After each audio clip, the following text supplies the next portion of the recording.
कि आखिर सरकारी नौकरी में लगना है तो क्या क्या करना पड़ता है, किन किन परिस्थितियों से जूझना पड़ता है। आपको ऊंट गाड़े से इतना क्या लगाव है कि आप अभी वर्तमान के अंदर टीचर है और जब भी आप ड्यूटी से घर आते हैं तो वहीं बेगोटो और ऊंट गाड़ो, वहीं अपना ऊंट गाड़ा लेकर निकल जाते हैं। सर ये साइकोलॉजी थोड़ी सी सेट नहीं हो रही है, क्योंकि जब भी इंसान किसी पोस्ट पर पहुंच जाता है तो जो पहले काम करता था उससे वो कतराने लगता है।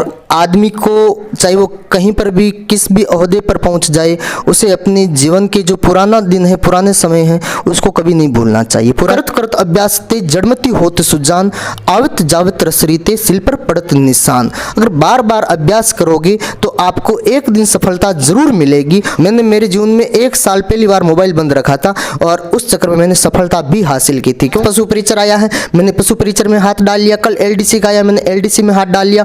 कल 3rd ग्रेड का आया, उसमें हाथ डाल लिया। परसों स्टेनो का आया है, उसमें हाथ डाल लिया। नहीं, आपका लक्ष्य एक होना चाहिए। ज्यादा मारो बाणियों भूखो रिया क्रिया करें। 2 घोड़ों पर कभी भी सवारी नहीं होती है। जो अकल है वो बादाम खाने से नहीं आती है, अकल है वो बछड़े खाने से आती है, ठोकरें खाने से आती हैं। अगर नहीं पढ़े तो जीवन भर ऊंट गाड़ा चलाना पड़ेगा और उसमें बहुत ही ज़्यादा मेहनत करनी पड़ती है। सर आप कह रहे हो कि आपने 2020 के बाद में 3rd ग्रेड की सीरियस तैयारी की थी। सीरियस तैयारी के दौरान आपने अपना मोबाइल भी बंद कर दिया था इसी बीच। और सर जब भी क्या है, एक लंबी तैयारी है टीचर की और इस तैयारी में बड़ा धैर्य रखना पड़ता है इसके अंदर। जब भी आपको निराशा होती, जब भी कुंठाएं होती, जब भी कोई जीवन में अवसाद होते तो आप क्या करते उससे उभरने के लिए? जब भी आप डीमोटिवेट होते तो खुद को मोटिवेट कैसे करते? तो सहज पके सो मीठा होई, और जो फल सहज पकता है, धीरे पकता है, वो खाने में भी मीठा होता है। हथेली में सरसों नहीं उगती है। मुझे सबसे ज़्यादा जो आनंद का पल है वही लगता, छोटे बच्चों के साथ समय बिताता और मैं सारी जो थकान थी या मैं जो हतोत्साहित होता, मैं सारी की सारी चीज़ें भूल जाता और मुझे ऐसा लगता कि मैं तो अब ही वापस नई तैयारी शुरू कर रहा हूँ, अभी मैं पढ़ने के लिए बैठा हूँ। कहते हैं ना कि परेशानी हुई है, तो परेशानी तो हम कहते हैं कि भगवान राम में भी हुई थी, जिनको राज तिलक मिलने वाला था परंतु उनको वनवास मिल गया था। इसलिए संसार में दुखी हर व्यक्ति है। चाहे आज किसी के पास बहुत सारा सुख है, वो भी दुखी है, किसी न किसी चीज़ से दुखी है। इसलिए इस संसार में किसी का मन तो किसी का भरता ही नहीं है, चाहे कुछ भी मिल जाए। चाहे ब्रह्मा जी स्वयं प्रकट होकर के कहे कि ये ले मैं तेरे को सोने का कलश देता हूँ, तो भी अपना मन नहीं भरता कि एक ही दिया, 2 देता तो अच्छा रहता। सुख बीते दुख होते हैं, दुख बीते सुख होते, निसी गए दिवस होते हैं, दिवस गए निसी होते हैं। कि जैसे सुख बीतेगा दुख आएगा, दुख बीतेगा सुख आएगा, जैसे दिन बीतेगी रात आएगी और रात बीतेगा दिन आएगा। इसलिए आदमी को कभी परेशान नहीं होना चाहिए, कभी घबराना नहीं चाहिए। अगर हतोत्साहित हो जाते हो, घबरा जाते हो, तो वो कुछ क्षण का है, कुछ पल का है।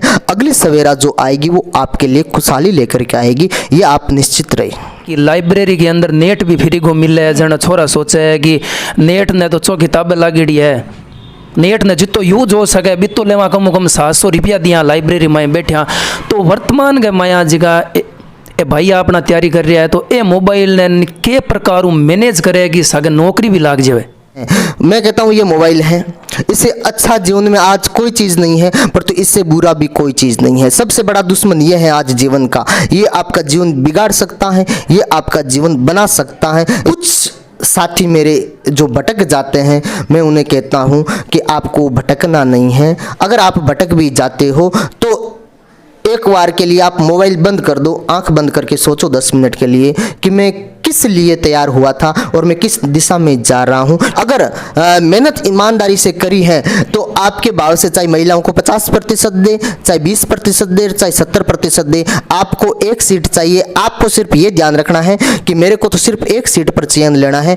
जैसे अर्जुन का ध्यान चिड़िया की आंख पर था, उसी प्रकार से आपका ध्यान भी उस एक सीट पर जाना चाहिए। बाकी कितने बैठते हैं, कितने लाख फॉर्म भरे जाते हैं, कितनी सीटें हैं, आपको उस गणित में नहीं जानना है। अगर उस गणित में उलझ गए तो आप कंपटीशन में कभी चयन नहीं ले पाओगे। बाजार गए, जितनी बार गाइड ले आए, आज गई आज ये ले आए, फिर किसी दूसरे सर का यूट्यूब पर चैनल देखा, उसने कह दिया ये ले लो, वो ले लिया। हमने भी किया है ऐसा, पर तो मैं आप लोगों को बता रहा हूँ, मैं भुगत भोगी हूँ। एक के सादे सब सदे, ये ध्यान रखना। अगर एक साध लिया तो सारी की सारी चीज़ें साध ली जाएगी। जब बच्चा कंपटीशन में आता है उससे पहले बच्चा कूप मंडूक होता है, कुएं का मेंढक होता है। किसी की परिस्थितियाँ ऐसी होती हैं कि घर साथ नहीं देता है, कि मैं पढ़ना तो चाहता हूँ परंतु मेरा घर साथ नहीं देता है, तो आजकल भामाशाह भी बहुत हैं। आपके मित्रों से भी सहयोग ले सकते हो, आप हमसे भी मिल सकते हो, हमसे जितनी हेल्प होगी हम आप कर देंगे। कोई चीज़ की पूछोगे, सबसे बड़ी बात है मार्गदर्शन की कमी।